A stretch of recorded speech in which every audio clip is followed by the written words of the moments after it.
Turzovka sa stala kľúčovým miestom pre slovenských chovateľov poštových holubov, keď 7. augusta miestna základná organizácia Zväzu chovateľov poštových holubov zabezpečila nasadzovanie holubov na prestížne medzinárodné preteky Berlin International. Tieto preteky, ktoré začali v roku 2011 ako najznámejšie maratónske preteky v Rumunsku, sa od roku 2023 rozšírili na medzinárodnú úroveň a predstavujú významnú výzvu pre chovateľov z celej východnej Európy.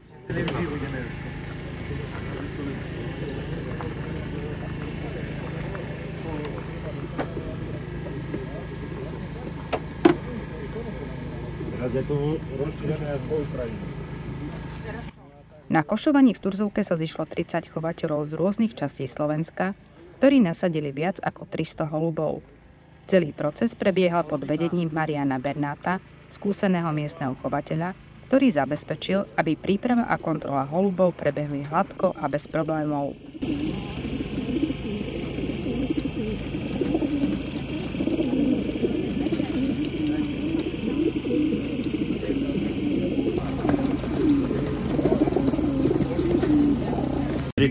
Chovateľov prišlo a dá sa povedať, že od Povazkej Bystrice až po ukrajinskej hranici sú všetko.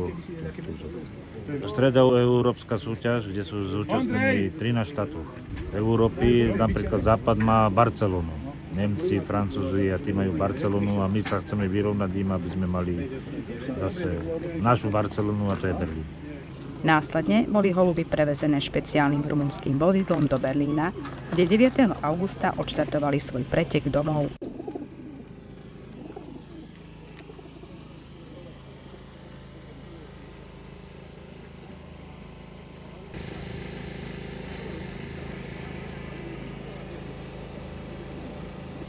Na pretekoch organizovaných Národným zväzom chovateľov holubov v Rumunsku sa zúčastnili chovatelia z Albánska, Bulharska, Chorvátska, Slovenska, Kosova, Rumunska a Maďarska.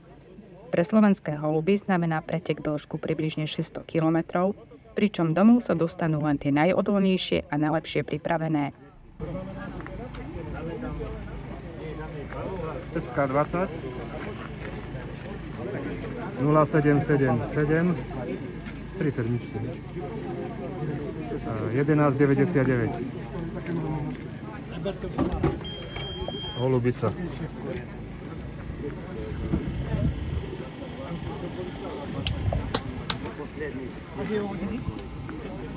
Neviem toto s tým robiť. Vytlačím.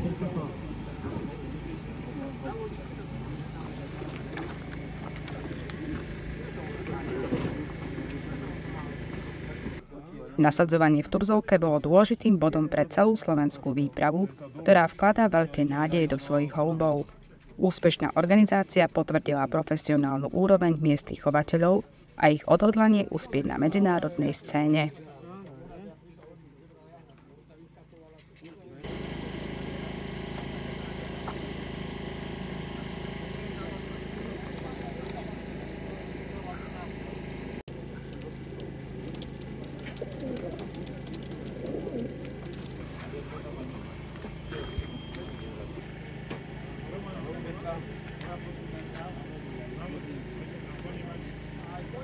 Posledná. A tomuto výbava, ale čo